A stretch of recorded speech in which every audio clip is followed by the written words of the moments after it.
Welcome to Politics Done Right. I am your host, Egberto Willies.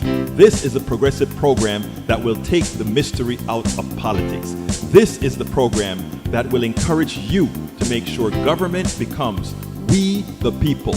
Whether you are liberal, progressive, conservative, or otherwise, you get to air your point of view. We are an independent media outlet that, unlike mainstream media beholden to corporations, we only owe allegiance to you. Remember, you can also send me a tweet at EGBERTOWILLIES. That is at Egberto Willies. Let us engage. It is Politics Done Right. Well, folks, welcome to one more edition of Politics Done Right. I'm Egberto Willies, your host. Thank you so kindly for being a part of the show.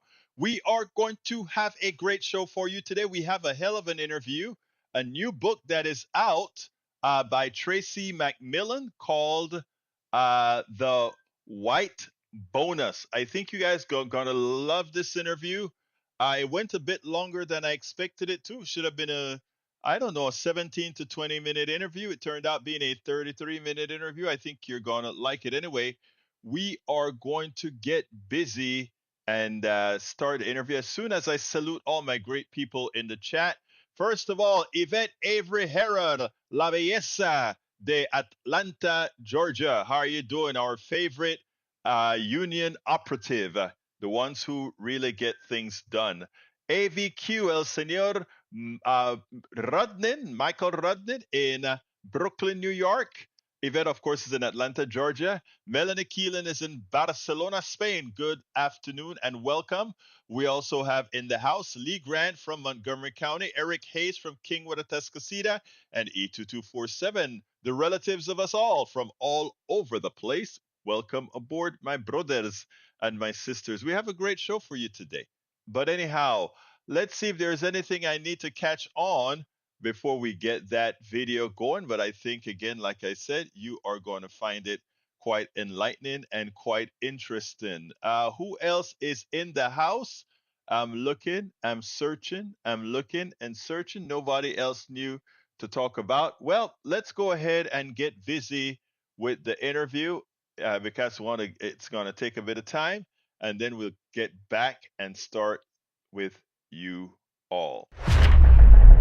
Welcome to one more edition of Politics Done Right. I'm Egberto Willies, your host. Today we have the honor of speaking to somebody special who wrote a special book. You guys are going to love this interview. Tracie McMillan is a renowned investigative journalist who has been reporting on the multiracial American working class for more than 2 decades. Her debut, The American Way of Eating, won a Sidney Hillman Book Prize, was a James Beard Foundation Award finalist, and was compared to nickel and dime by Dwight Gardner of the New York Times.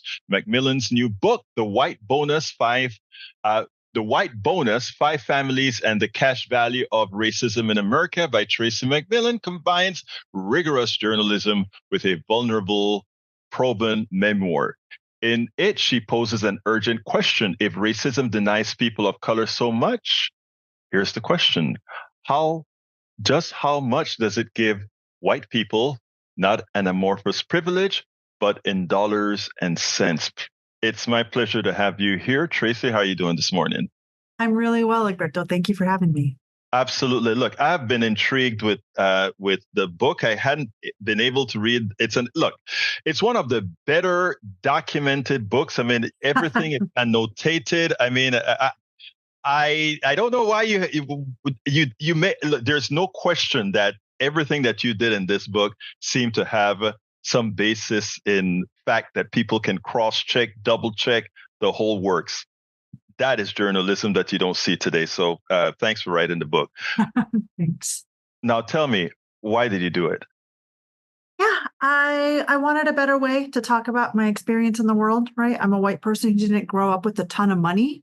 But I understand that racism is a thing in the world and it happens. And when there would be these conversations about white privilege, I would get sort of stuck, right? Because I'd be like, well, I'm not Elon Musk. My parents didn't bankroll me through college and give me a down payment. Like, what did being white really get me, right? Because so often when we talk about white privilege, we're really talking about racial and class privilege, right? We're saying like, oh, your parents paid for all these things, blah, blah, blah. But actually, most white people in America don't have parents who are bankrolling them, right? So what does that stuff look like for me and for us? And I also just felt like, we need to be honest about how racism works if we're going to dismantle it. It seems really clear that racism is, impoverishing our democracy. It's eviscerating our safety net. It's making life worse and worse for many people, not just people of color. And I wanted to understand both what I got, so then I could also talk about what it cost us. Now, the reality is, in these times, in the times of Trump, in the times of you will not replace us, and all these types of things, it is not an easy thing to do because you're a white person. You can just, go with the flow. Whether you don't really have to put yourself uh, at risk to write something like this. Did you have any concerns as far as what it would do for you career wise or other to write such a book? I mean, not when I pitched it, right? I mean, I pitched the book in 2019. I got a sizable contract, right, that let me work on the book full time for the last several years. I mean, I had to take out a loan and things like that to get through. This gets into the weeds about how book payments work, right? But, Hmm. you know, I got significant enough interest from publishers that I thought, well, like their job is to find books that will sell and be important. So that seems okay. And I love my work as a journalist, but I'm a freelance independent journalist. I'm not bought into the larger institutions the way that somebody who's on staff somewhere is, right? So maybe it hurts my career in some small way, but it just doesn't seem there's some ways in which like my career is not, it's not like my career is so deeply valuable, right? That, if it goes a little sideways, I mean, I'm always finding other ways to make money.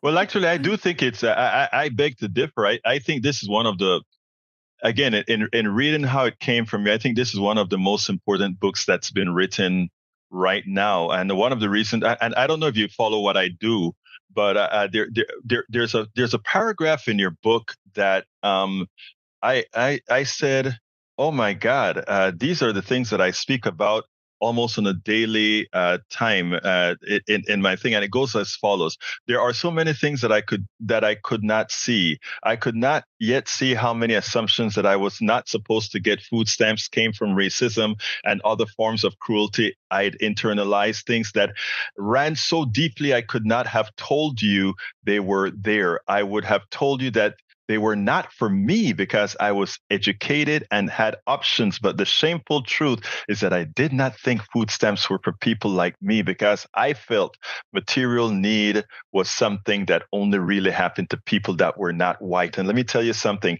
Today on my KPFT program in Houston, in getting a thing across to some of my white audience, it was I kind of mentioned the Appalachian story and let them understand that one of the reasons many of them could have the feelings that they had is because they couldn't see themselves in Appalachia because they didn't know about Appalachia.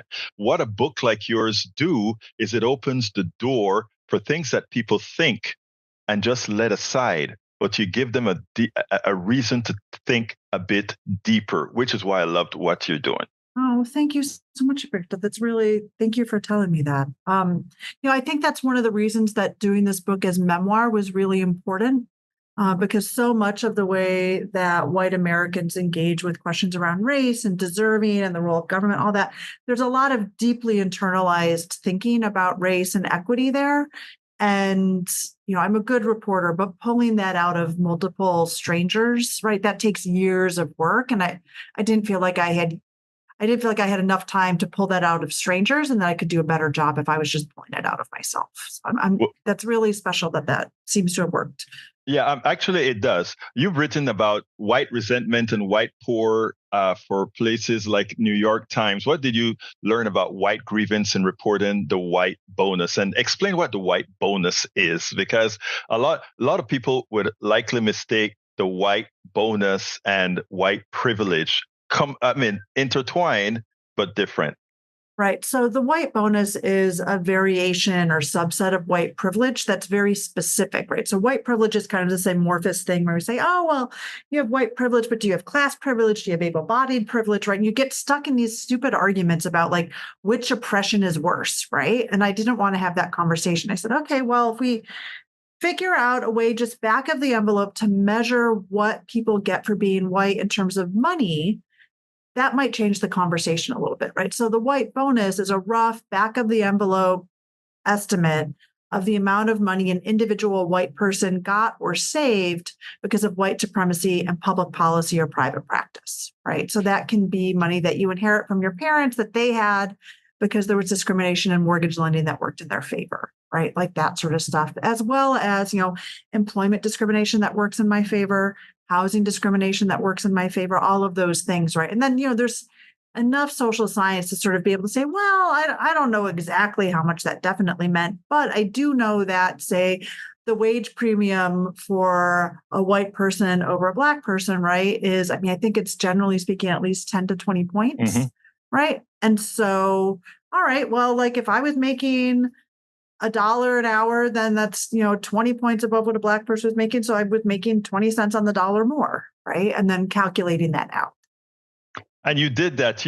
Like I said, the chart that you did, that chart was great. The chart that you have in the book, I think it's titled "The Tracie's White Bonus." I love the way and then you separated it into white bonus and white bonus family, white bonus social. And I tell you why that is important.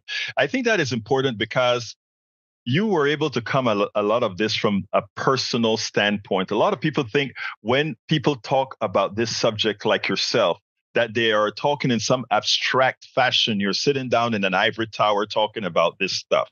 A lot of this stuff you've lived it. Now, talking about the bonus as an example, I had a friend, a good friend, a white guy. Both of us started business together. We went to the same bank to get $40,000. They invited him in. He had no collateral. He got the $40,000 loan. They looked at me and told me, don't even bother filling out an application because, you don't have collateral. So I financed my business on 18 to 22% credit card debt, while he financed his on 6% debt. These are things that when you came out and put that numerically out, you show, and again, coming from someone like you, it's like, oh, wait a minute, I can actually see it. And very rarely do you find that authors are able to self-instantiate the things that they're talking about. You brought in subjects. How did you find them? Yeah, so it was really important actually that I had the first person stuff when I went out to find people to work on this book. Journalists, you're sort of trained to be like, okay, you go and you find strangers and you say, hey, stranger, you're having this experience that I don't know anything about. I need you to tell me about it so I can tell other people, right? But it'd be a little much for me to go up to other white people and be like, hey, stranger, you're white. I don't know anything about that. Would you, right? Who would trust me? Right. So I just felt like I had to do the first person stuff. And then finding the subjects, right? That was a mix of people I already had some personal connection to, and then more traditional journalistic routes of like going through advocacy organizations, or sort of other professional contacts, right? So, for instance, I have a chapter that's about a union nurse in Pittsburgh, right? She's a member leader with SEIU. And so I had gone to SEIU and said, hey, this is the project that I'm working on. I know you guys do a lot of thinking about how race works with your members, particularly in Pittsburgh, because that is a majority white city. So even though SEIU is mostly people of color, right? They have a lot of white members there. Do you have anyone that might want to talk to me? Right. And so they helped me find somebody and then really just left me alone, right? Which was great. When I went to find the millennial women in Hattiesburg, Mississippi, right, who'd gone through the public schools as they were resegregating. Those are folks that, my first book, right, was about food. So I was friends with people in sort of the world of food in Mississippi. So I knew a bunch of journalists and writers and photographers and started reaching out and being like, does anybody know anyone? Let me break a second and keep up to say that because you talk about that first book actually brought some of the subject of racism into your not into your vision, but that it helped in you developing this book here. Why is that?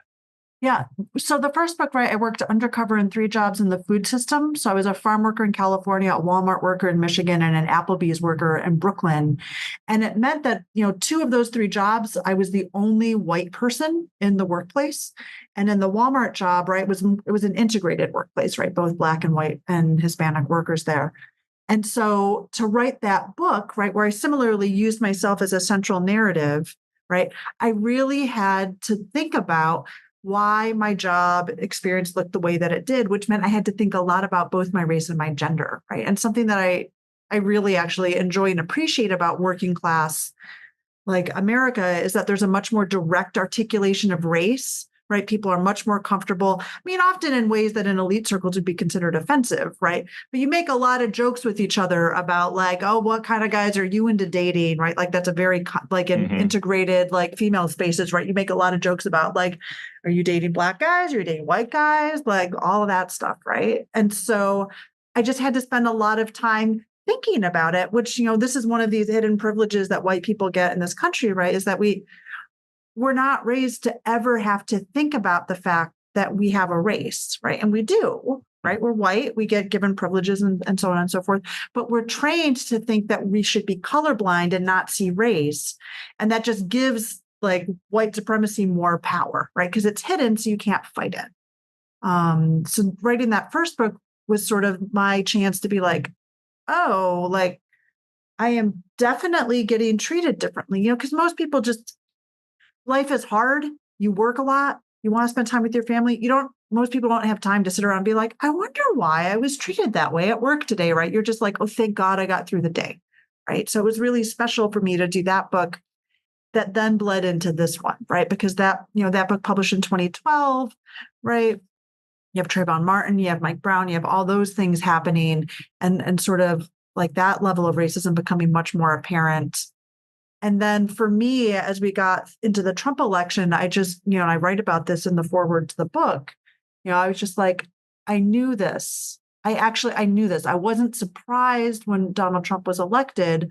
I was more like, oh, that's what I expected. And I talked myself out of it because I'm in these elite circles with very progressive people, right, on the coast who don't understand how hard it is for white people outside of their bubble, right? Because one thing Donald Trump was very effective at, right, was taking very real economic fear and instability, which is, rife throughout the industrial Midwest and rural areas, right, and start blaming it on race, right? And sort of act. And I'm not saying there wasn't racism there in the first place, but really pouring fuel on that fire, right? And being like, oh, like you feel unstable. Well, that's because like immigrants or Black people are taking your jobs, right? And sort of activating that. And you see that again and again in American history, right? None of this is new.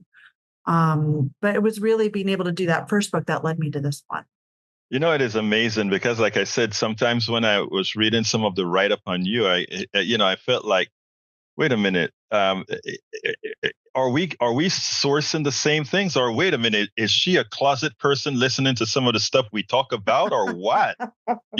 Because it's just amazing that the same conclusions that are coming from it. And what I love about it is these conclusions are coming from a white journalist, right? And the problem that I find, and this is where I'll go into the question about the myopia within the journalism, right? Because as it turns out, there are a lot of problems that have I call it a racial economic component. First of all, I'm the one that on my program always say race is one of the stupidest things out there, period. Bar none, race is the stupidest thing out there because technically speaking, and I don't even want to go into the subjects, but after you've lived together for a long time and see your wants, your ifs, your needs, and you find out, oh my God, you mean I care about my kid just as much as you do? You mean I care about these things just as much as you mean I even put my pants on just like you do? It's sort of a silly thing, right? That we just make pigmentation have such an effect on people.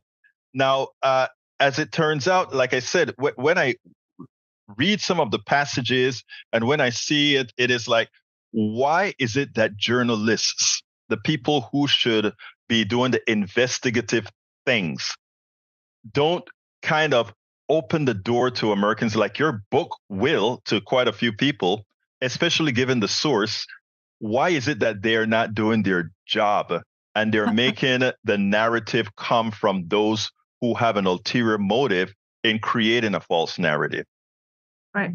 Well, I mean, I don't think that there's like a conspiracy afoot, right? But I just think that, white Americans don't learn the truth about racism in our country, right? Or about race, right? We don't learn, like, you can absolutely be raised in America as a white person and not have to understand anything about how racism works, not have to understand that race affects you as a white person, not understand that it probably shaped your family's economic circumstance, right? There is no person of color in this country who doesn't understand that being white often opens financial doors for you, right? So one of the weird tricks with this book is that, like I talk to like white people and they're like, wow,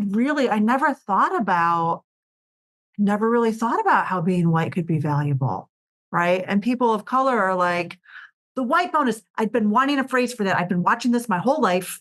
Like, thank you for the phrase, right? So it's like a very different like thing. I mean, people ask me like, oh, who do you hope reads this? What do you want? I'm like, well, I hope for white people, it makes things like a little clearer and both like opens up a conversation about what we get so we can also be honest about what we lose because of racism in this country. We lose a lot, including most white people. Not as much as people of color, right? But we're still. But I'm gonna push back a bit. I think this book ought to be read by everybody because I tell you, a Black person reading this book gives them. On my program, I speak to everybody, and I try to get whether they are rude to me, whether they call me by the epithets or whatever. I'm always one way and nice to them, and try to get through them. And I think what your book does for somebody that isn't white is to let them see the vulnerabilities that being white has as well. Because in reading your narrative, many of the things I'm like, there are times I'm looking at it and say, "Oh my God," things that I know, but when it's written, when you write it down, it's like, and you don't even realize it. I mean, when you make a statement like that part that you made where you said a person like me shouldn't be on food stamps. That's a profound statement because it's instantiated into the heads of many people, right? And the answer that I gave this morning, in fact, I said, "Do you know what it feels like when that person in Appalachia goes out there and see all those executive Black folks that they normally would think, they were trained to believe a certain way things work, and they're having it hard as hell. And then Trump comes in with a false narrative, like they got there not on their merits, but because of something they're taking from you, you know." Right. And that's why I try to bring a whole lot of that into the argument. And your book, I think, cauterized it in many ways for everybody to see that. But for the, it is like it's written for two audiences, right?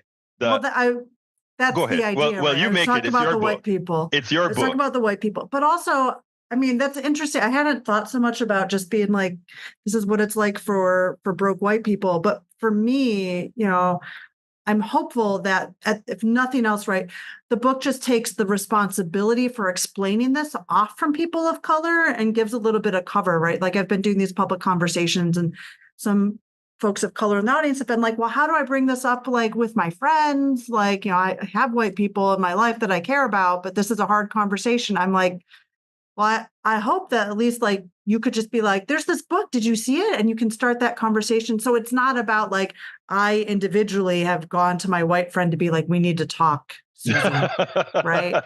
You're just like, Susie, I heard about this book. Have you seen this? Right. And can sort of open up that conversation in a way that's a little easier and for folks to navigate.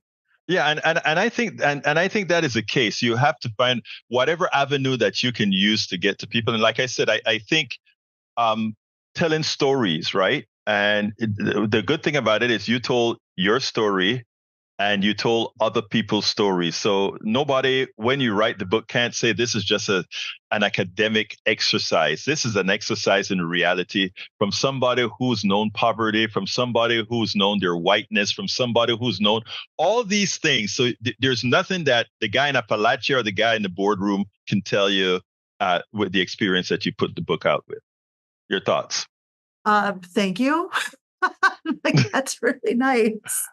I mean, for me, I don't really get into academic like literature, and one of the reasons I work as a journalist is I want to be out there talking to real people and seeing how stuff works, right? So like, there's nobody in the book that's like a cartoon white person, right? There's nobody that's a Karen, right? There's nobody from Appalachia, even, right? That sort of stuff. Right? Everybody is like a middle class white person, like from Connecticut to California, Mississippi, Texas, Michigan, Pennsylvania, right?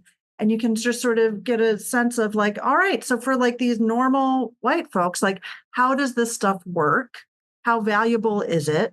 And what do we all lose, right? Because one thing that, I hadn't really thought through, one of my subjects, right, is a boomer age woman who fell into working poverty and ends up dying because there's no Medicaid, right? That's a very short thumbnail of it.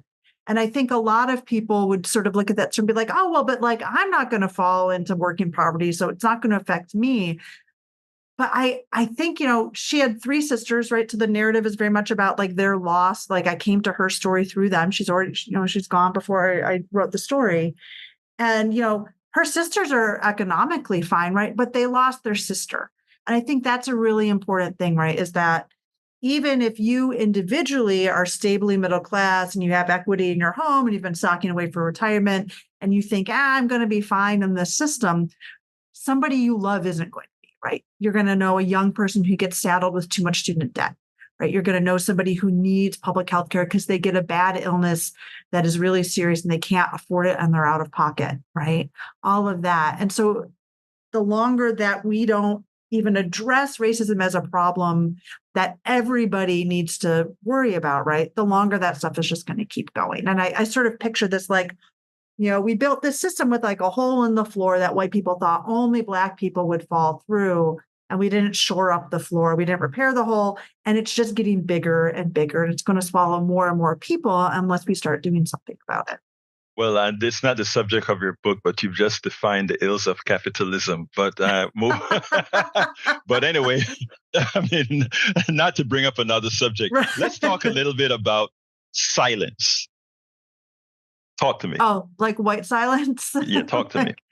Yeah, well, I think, a lot of white people stay silent about racism in this country. And for me, like the way that I understand that is both, oh, well, we don't understand it. We don't understand that there's a bonus exactly because nobody tells us about it. And so we just sort of like go along being like, well, the system seems to be working okay. And I'm going to like hope it stands. But at least in my experience, I think abuse is really common in families, certainly sporadic, like off and on abuse. And particularly with white families, right? White middle class families, very few people want to intervene, right? I mean, Black families that have difficulty with their kids, right, often will get policed by the foster care system, right?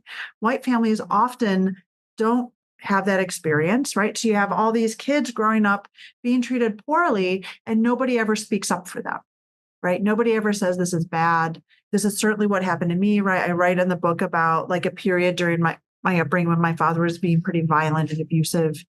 And what happened, right, is like everybody around me, right? I'm a 17-year-old kid, like in physical danger, and everybody was quiet about it, right? My stepmother, my grandmother. I later learned that the teachers in my school system knew that there was probably abuse happening and said and did nothing, right? And I think that trains people to stay silent about the abuse of other people, right? So if you come up and nobody cares about what's happening to you, why would you ever care about what's happening to other folks? And for me, again, that was part of the trick of using the memoir, right? Because I think it's both true that the experiences that I have had of abuse are probably the root of my deepest empathy around the experience of racism. When I hear folks talk about it, right, there's an echo there. It's the same mechanics, different scale, different heft, right? But it gives me an empathy. But it's also true that the way that abuse shaped my life at an early age meant that for a long time, I was a lot less likely to speak up or sort of stand up about things because, the thinking is sort of like, well, I never got that. Why would I do it for somebody else? And so for me, I wanted to sort of pull that stuff out because I think, the level of abuse that I experienced at home, I don't think it was very unusual, right? I think parenting is really hard. And I think a lot of parents like go through a period of like not being their best selves. And instead of talking about it, right, we just bury it. And I think that has really profound reflections in our larger culture. The silence within the culture can actually cause problems we don't even expect. It's interesting because you also speak about, and this goes with regards to getting services from the government or getting support, etc., where you talk about some people believe they deserve it, but expect others to prove that they must. Talk a little bit about that. Yeah, well, white Americans got a lot of help from the government, especially in the 20th century, right? So the creation of the American middle class, that was a government project that was aimed at white communities, right? So it wasn't written, this is only for white people, but was understood by government to largely be for white people. And it was understood that it would be implemented in a way that would really primarily benefit white people. Right. But we never talk about that way. Right. We say, oh, no, this is just what like white people get because it's what Americans get. Right. And it hides it.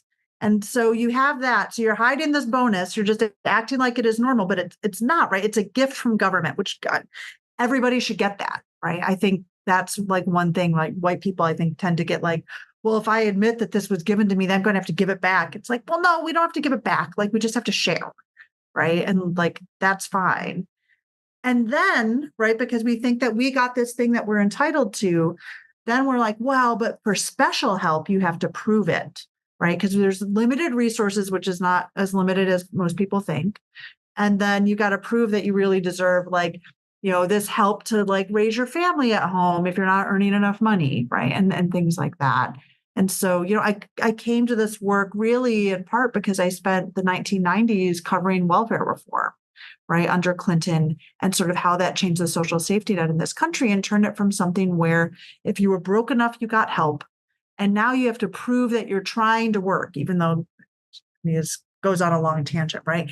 And those kinds of punitive policies have become more and more common as we've gone forward, right? So work requirements are part of cash assistance. They are part of food assistance often. And there's a sort of a movement in Republican-led states to add work requirements to Medicaid, right, which keep getting struck down in the federal courts because it is actually statutorily contradictory to the law.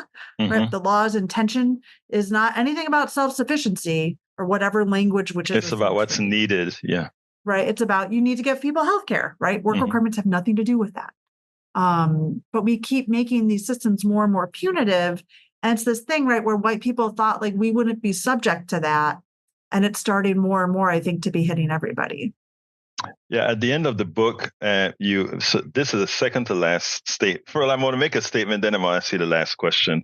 At the end of the book, you have a difficult correspondence with your dad. I'm not going to ask you to go through that specifically, but I just want to tell you that at the end, the last paragraph was a gem because you said something that I think people need to understand. And that is, things don't have to remain the way they are, neither our economy, our social beings, or anything. We have the ability to make that change. And I love that. That is what that narrative implied. Our economy doesn't have to be the way it is. Things don't have to be the way it is. I think the more people learn that, the more people accept that it's within them to make the changes that are needed, the better meant for us all. But my last question is always the same. And that is, what would you have liked me to ask you that I didn't?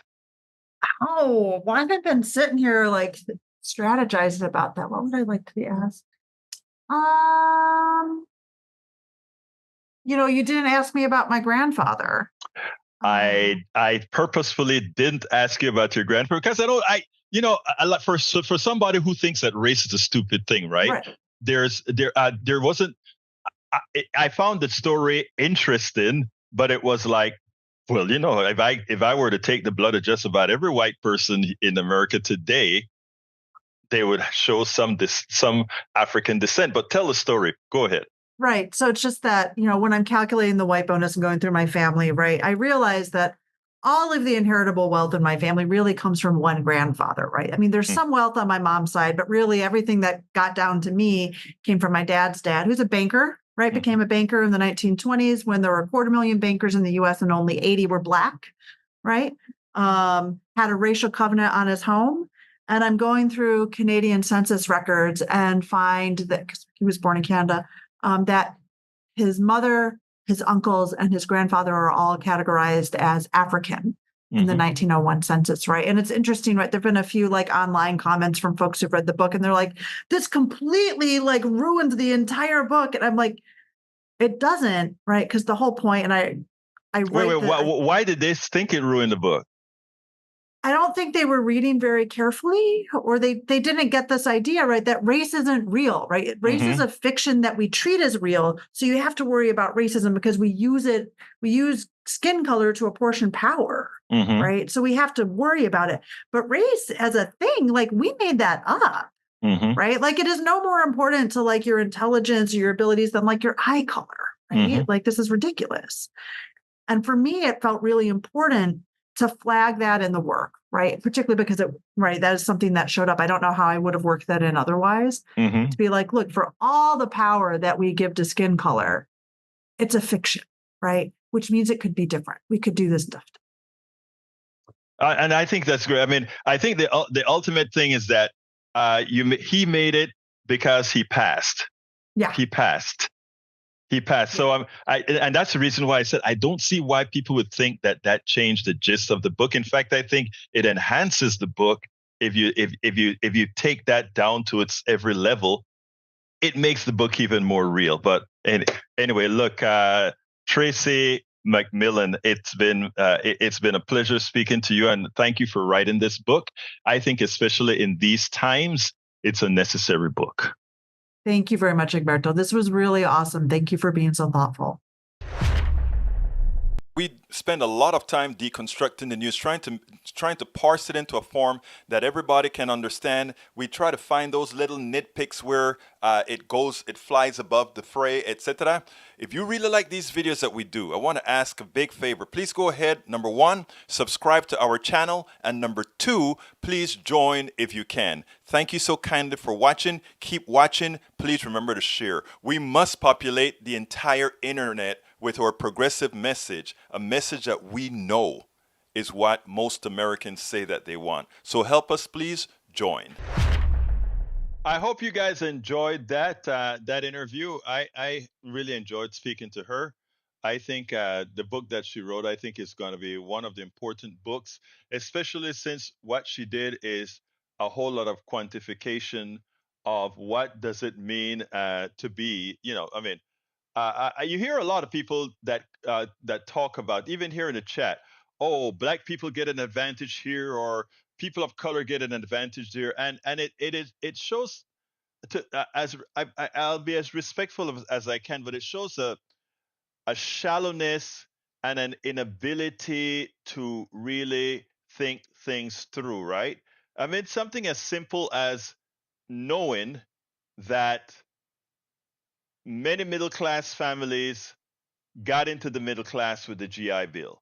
Many middle class families got into the middle class with what Roosevelt did. So a lot of the work Roosevelt did with many of the governmental plans that were designed to put people into the middle class. Many people sort of ignore that a lot of us gain most of our wealth, accumulative wealth from our homes. And if we had redlining where one was unable to right price their homes, effectively those who could right price their homes would be ahead financially over everyone else. And we all know that one's financial status has a lot to do with the growth of said family. I mean, these things are mathematically quantifiable, etc. And for folks to deny these things either shows one of two things. One is a willful ignorance, right? The other is which is malicious in its own right, but another one is a true maliciousness in one's thinking. And I don't know which one it is for many of the folks in here, but it's something that one should ponder. The problems in this country with race, and it's great to see someone like McMillan actually quantify that. And I tell you, one of the things that she did, what Tracie did, and I'm going to see if I can put it on the screen real quick. I think it's an important graph that she made. And yeah, I think I'll be able to get that graph on the screen. Let me just shut a few things out here, and then I will be able to show you that graph. What she decided to do is she decided that she was going to make a chart that defined what the advantage that she got quantified from being white, and she tells you how she does it, right? And I'm going to put it on the screen now, and you'll see it. That is her. This is what she called Tracie's white bonus, and she has white bonus based on her family and white bonus just based on who she is. And if you take a look at those numbers, quantifiable numbers, right? She went and did the analysis as what it meant to her. What has her whiteness given her? So you guys can make a screenshot of that if you want to or whatever, but she did a great job in putting this together. And the more people tend to deny these things, the more they deny it, you know, it really doesn't matter because we know it. We've lived, many of us who sit here, we know it, we've lived it. So it's not something that, what's the word that I want to say? It's not something that's debatable, it's quantifiable. Anyhow, let's see what else we got here. Anybody has Egberto, please post a link to that image screenshot in the video. Isn't a good quality.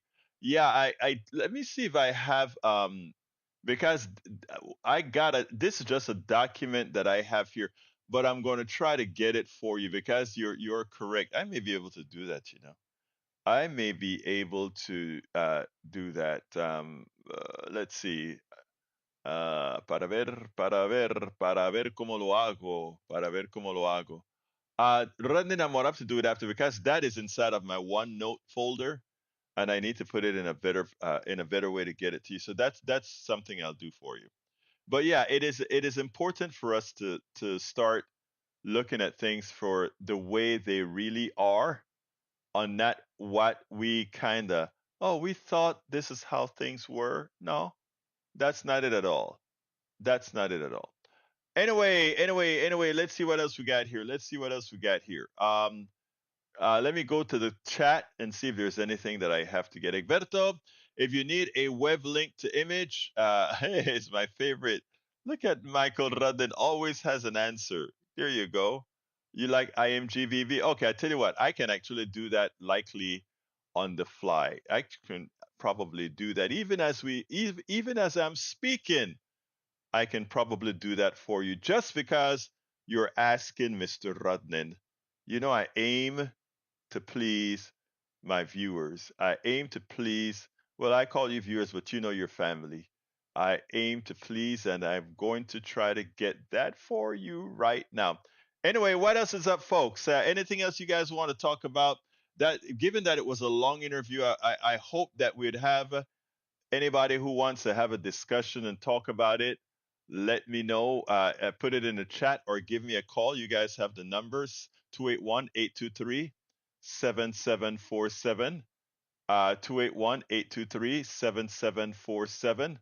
I'd love to hear from anyone who wants to talk about it, who wants to add their 2 cents to it as well. Let's see. Let me just go ahead and put I want to name it. I'm gonna just name it Tracie. There we go, Tracie. All right, Michael. I should be able to put that up in there in short order, I believe. Let's see. Lee Grant says Melanie Phillips has noted Wait a second. I'm going to go to that in a minute as soon as I go ahead and upload this stuff for Mr. Rudnin, which is being uploaded. Upload.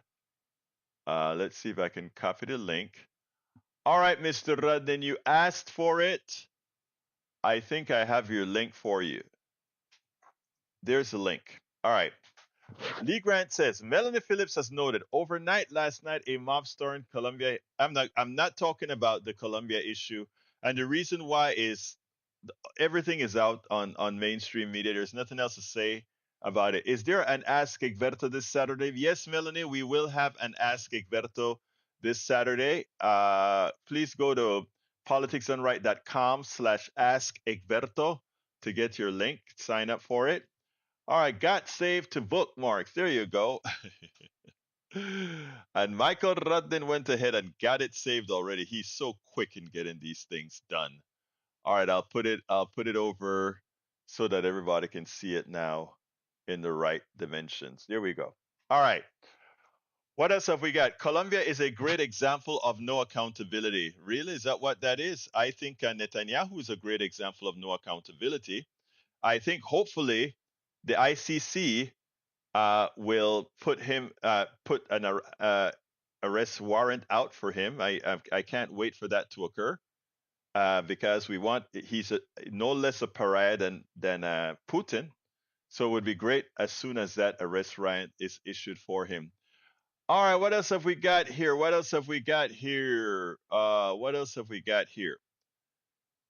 Let's see. Egberto posts a link to the image. Let me go ahead. The middle class is becoming poorer thanks to current leaders who know nothing about foreign or domestic affairs and continue the experiments they keep trying. No, that's not the reason why. But I know that's the reason why your people tell you it is. And by your people, I mean the right wing people that don't know what they're talking about. Let's see. Lee Grant says, truth be told, black banks redlined also. Oh my God. Uh, Oh boy, I'm not gonna touch that one. I'm not gonna touch that one. All right, Mike Cisak says Marxists are constantly trying to pitch one group of people against another. Really? You're the one who just came out and said that black people get all these things from the government, Mr. Cisak. Who's pitching who against who? Who's pitching who against who? All right. Let's see what else. Egberto showing that you read the book. I didn't read. I read the book in excerpts, and I confessed that to her. I told her I didn't have the time to read this 300 and something page book, but I strategically read sections of the book, and and also I must admit she had a great publicist. Michael says, correct. Marxists are always trying to pitch two groups against each other: the filthy rich versus everyone else. In other words, what they say, the proletariat against the you know whom. So yeah, thank you, Radin, for actually specifying the truth few know about because they use the buzzwords, but they don't know what they're talking about. Eric Hayes says this is a reality. EV Ford electric vehicle reported a $1.3 billion loss. And are you happy about that? Are you happy about an electric car where we're trying to do something positive, lost money? Is that something to celebrate? Or is that something to say we need to work on getting some efficiencies up? And by the way, that $1.3 billion, don't take it at face values. A lot of companies, because there are a lot of government subsidies for electric cars, they may be doing that to simply go ahead and get subsidies and breaks, etc. But anyway, I know you don't quite get that, El Senor Hayes, but that's what a whole lot of companies do. All right, we are at 51, and I am going to the interview was the only thing that I had for today. So I am going to just go ahead and do my ask. But before I do my ask, I'd like to know if anybody wants to call in. That is 281-823-7747. Egberto, Grace face plant into palm. You must express. Well done. Thank you, brother. Thank you, brother. All right. Again, anybody want to call in to say anything? 281-823-7747. Alternatively, I will start working on my ask to ask all of our viewers to consider being a supporter of Politics Done Right and the entire media spectrum that we do. I don't know how many of you know, but if you want to see all the platforms that we populate on a daily basis, I'm going to put it in here. I should have put this some. I thought I had this in my thing, but let me do it here. politicsdoneright.com/info.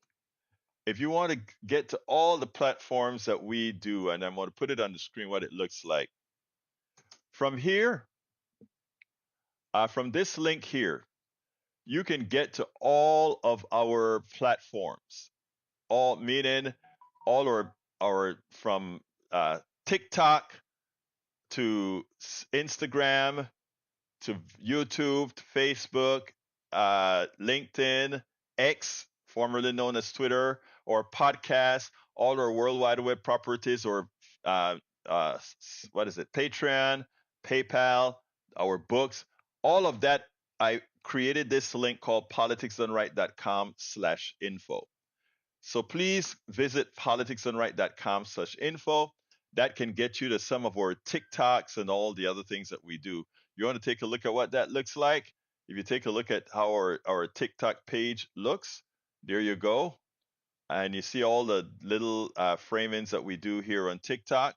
If you want to see how our different pages on Instagram look, you can see our Instagram pages and how we transfer all this info. So we are a full multimedia informational agent. If you take a look at our X, Twitter, it's there as well. So if you go to politicsdoneright.com/info, it gets you to every part of our media operation. And what I'm asking is that people support that best they can. One way to support it is via Patreon, politicsdoneright.com/Patreon. Politicsdoneright.com/support is the way that gives you all the different options that we have for you to support the program. We also have politicsdoneright.com/newsletter. I'm asking all of you that are listening to the program, please consider becoming a paid member of our newsletter. How do you do that? Go to politicsdoneright.com/newsletter. And again, anybody who subscribed to our newsletter or Patreon get access to all of our books. All of our books, the 5 books that I've written, and all subsequent books you'll be able to read online at our website or at the Substack platform. So please consider supporting us the best that you can. We're here to support. If you want to get our books, you can go get our books at politicsdoneright.com/books, politicsdoneright.com/books, and there's a link to politicsdoneright.com/books. But once again, I ask you all to become paid members of our newsletter, where we get a whole lot of information out as well. politicsdoneright.com/newsletter. My name is Egberto Willies. This is Politics Done Right. I want to thank you all for being here, for listening, but I got to get out of here. So my name is Egberto Willies. This is Politics Done Right. And you guys know how I end this baby. I am what? Out.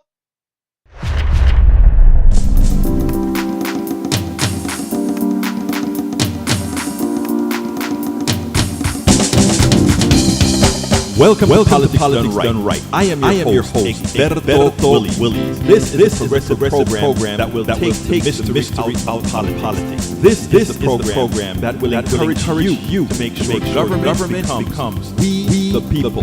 Whether you are liberal, progressive, conservative, or otherwise, you get to hear your point of view. We are an independent media outlet that, unlike mainstream media holding corporations, we own allegiance to you. Remember, you can also send me a tweet at EGBERTOWILLIES. That is at Egberto Willies. Let us engage. It is politics done right.